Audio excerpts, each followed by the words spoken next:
Hello everybody, my name is Nootmad and welcome back to episode 8 of my Ultimate Moze Guide. In the previous episode we covered things like artifacts, skill trees, and class mods, but today I'll be covering a few grenade mods that play crucial parts in any Moze builds. I'm going to go over why they're good, what variants you should aim for, and what sort of builds they synergize well with.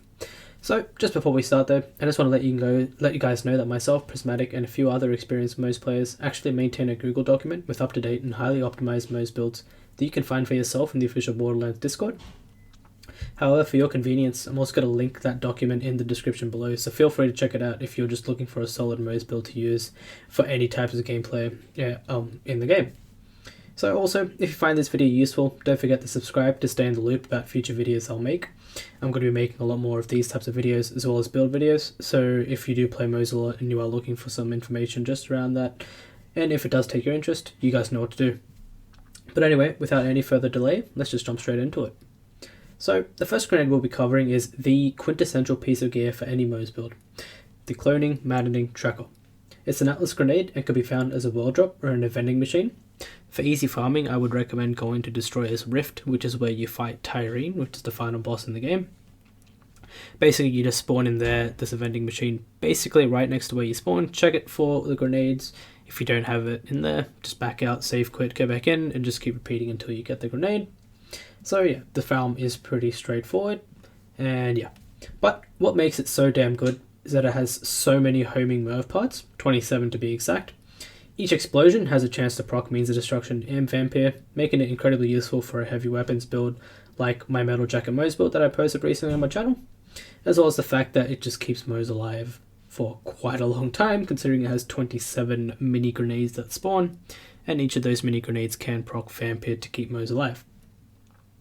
The anoint I would recommend, and this anoint would be universal for any grenade that Moze has, is the 25% on grenade throw anoint.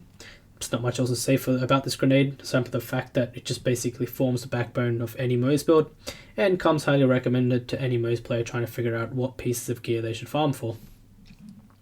So, the next grenade we have is the Epicenter, and more specifically, the Spring Epicenter.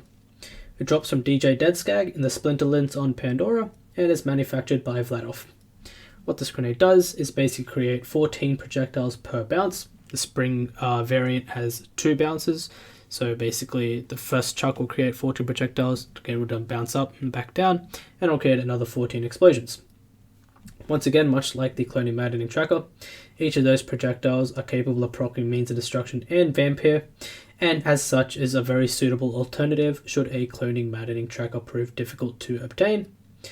And despite the fact that it's not homing like the Cloning Maddening Tracker, the Spring Epicenter still is very effective to get Means of Destruction and Vampire procs, just because of the range of it and the reach of those mini projectiles. Basically, if you were to just throw this grenade into a group of enemies and you have Vampire spec'd and you are on low health, just one grenade toss would basically put you up to full health. So that's the Spring Epicenter in a nutshell. And the next grenade, guys, is the Diamond Butt Bomb. This grenade is absolutely insane and just incredibly useful. No, I'm just kidding. Gearbox, please buff the butt bomb. I need this in my life. So, seriously though, the next grenade we'll be talking about is the good old Hex Grenade. Once upon a time, this little guy used to be Moze's best friend, as every tick of damage it did counted as grenade damage and splash damage. And that basically allowed us to be invincible, have limitless ammo regeneration, and when combined with a certain class spell known as the Bloodletter, we could basically amp every shot with that and just deal a ridiculous amount of damage. However, since then, quite a few months ago, it has been adjusted and is no longer as crazy as it used to be. However, it's still a very useful grenade to have for Moze. It drops from the Sky Bullies in the Anvil on Eden 6 and is manufactured by Atlas, and because of that, it's also homing. It can spawn in a few variants, but the one I would suggest you guys to keep an eye out for is either the Recurring Hex or the Merv-tacular Hex. Both of those create the same amount of explosions, but the Merv-tacular variant has slightly higher status effect chances, while the Recurring variant will have slightly higher base damage. It can roll in either Shock, Radiation, or Cryo. If it was up to me, I would suggest getting Radiation, but Cryo is a close second. This grenade can still be used to effectively spread those elemental procs, and that allows you to maintain, for example, your consecutive hit anoints and your Pearl of Ineffable Knowledge damage bonuses very nicely. And yeah, ultimately it's a very solid grenade, helps you spread a wide range of elemental damage bonuses, which is always great to have, as extra damage is always welcome for any Moze build. So the next grenade we have is the Lightspeed. It drops from Anathema, the new Cardian takedown located on Minus Prime, just somewhere in the universe I guess. Hyperion made this thing, and it can come in kinetic, corrosive, or radiation elements. And I want you guys to think of this as basically a power creeped fastball. What it does is you throw it and it's basically a fastball in that sense. However, once it explodes, it creates 8 projectiles upon detonation and shoots out in the direction it was thrown. So basically you throw this grenade, it shoots 4 grenades and then another 4 right after that. And I'll be putting a clip as well for you guys to see how it actually works. And yeah, the most effective way to use this grenade is just to throw it in front of the enemy you are facing at, so that way the projectile spawn fly up and hit the enemy directly.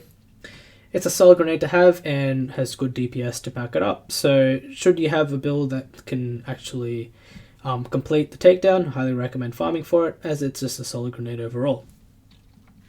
Now, the final grenade we have is the It's Piss. Vladoff made this bad boy and it can only be kinetic, but don't let that dissuade you.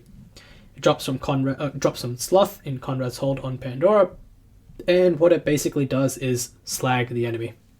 So what I mean by that is basically chuck it at an enemy. If it hits them, they will take 20% more damage for a short time from all sources. This effect does not stack, but yeah. Typically, this grenade works best when killing bosses and is an incredibly useful utility grenade for Moze to keep in one of her pockets. I wouldn't recommend this grenade for mobbing, however, as it's just a single grenade. It doesn't have any more projectiles, it doesn't split into extra projectiles, so it's not really great for means of destruction, it's not really great for Vampire, and just because of that, I would solely recommend it just for bossing. So yeah, that's it for the grenades I wanted to talk about today. Just a quick video just covering over a few grenades. I didn't want to go over every grenade in this game because not all of them are useful for Moze, so in this video I just wanted to discuss the ones that I thought will be the most useful and the ones I use in my own builds. So yeah, just wanted to quickly share that information with you guys as to what's good for Moze, as I do get the question quite a lot. Regardless, if you guys think there are some other grenades out there that are worth mentioning for Moze, let me know and I'll do another video covering them as well. And yeah, that's about it for the video. As always, leave any questions you have in the comments below. Thanks for watching, and I'll see you guys in the next video. See ya.